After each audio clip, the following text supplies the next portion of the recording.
നമ്മളെ നാട്ടിൽ മക്കാ മുശ്രിക്കുകളുടെ പിയച്ച ശിർക്കൻ വിശ്വാസം പ്രചരിപ്പിക്കുന്ന ഒരാളെ കാണണം.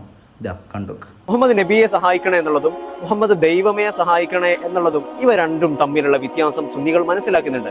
ഒന്നാമത്തേത് തൗഹീദും രണ്ടാമത്തേത് ശിർക്കുമാണെന്ന് സുന്നികൾ മനസ്സിലാക്കുന്നുണ്ട്. ഇയാൾ പറഞ്ഞത് കേട്ടില്ലേ?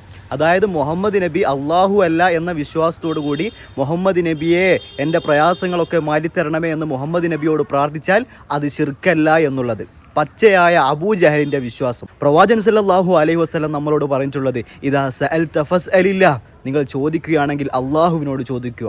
വൈദസ്തഅൻത ഫസ്തഇൻ ബില്ലാഹ്, നിങ്ങൾ സഹായം ചോദിക്കുകയാണെങ്കിൽ അള്ളാഹുവിനോട് സഹായം ചോദിക്കാനാണ് പ്രവാചകൻ സല്ലല്ലാഹു അലൈഹി വസല്ലം നമ്മളോട് കൽപ്പിച്ചിട്ടുള്ളത്. വിശുദ്ധ ഖുർആനിൽ അല്ലാഹു തആല പറഞ്ഞു, ഇൻ തദ്ഉഹും, നിങ്ങൾ അവരോട് പ്രാർത്ഥിച്ചാൽ ലാ യസ്മഉ ദുആക്കും, നിങ്ങളുടെ പ്രാർത്ഥന അവർ കേൾക്കുകയില്ല. വലൗ സമിഉ, ഇനി കേട്ടാൽ തന്നെ മസ്തജാബു ലക്കും, നിങ്ങൾക്ക് അതിന് ഉത്തരം ലഭിക്കുകയില്ല എന്ന് വിശുദ്ധ ഖുർആൻ നമ്മളോട് പറയുമ്പോൾ 5 നേരം നിസ്കാരത്തിൽ ഇയ്യാക നഅ്ബുദു വ ഇയ്യാക നസ്തഈൻ, നിന്നെ മാത്രം ഞങ്ങൾ ആരാധിക്കുന്നു, നിന്നോട് മാത്രം ഞങ്ങൾ സഹായം തേടുന്നു എന്ന് പറയുന്ന ഒരു മുസ്ലിമിന് എങ്ങനെയാണ് ഈ പിയച്ച വിശ്വാസവുമായി കൊണ്ട് നടക്കാൻ സാധിക്കുന്നത്? അതുകൊണ്ട് നിങ്ങൾ മനസ്സിലാക്കുക, ഈ സമസ്ത എന്നുള്ളത് അത് ഇസ്ലാമല്ല, അത് പ്രവാചകനും സ്വഹാബത്തും കാണിച്ചു തന്ന മാർഗമല്ല. ഇവരുടെ ഈ ചിർക്കൻ വിശ്വാസങ്ങളിൽ നിന്ന് മാറിക്കൊണ്ട് തൗഹീദിന്റെ വെളിച്ചത്തിലേക്ക് വരണം എന്ന് മാത്രമാണ് നിങ്ങളോട് സൂചിപ്പിക്കാനുള്ളത്.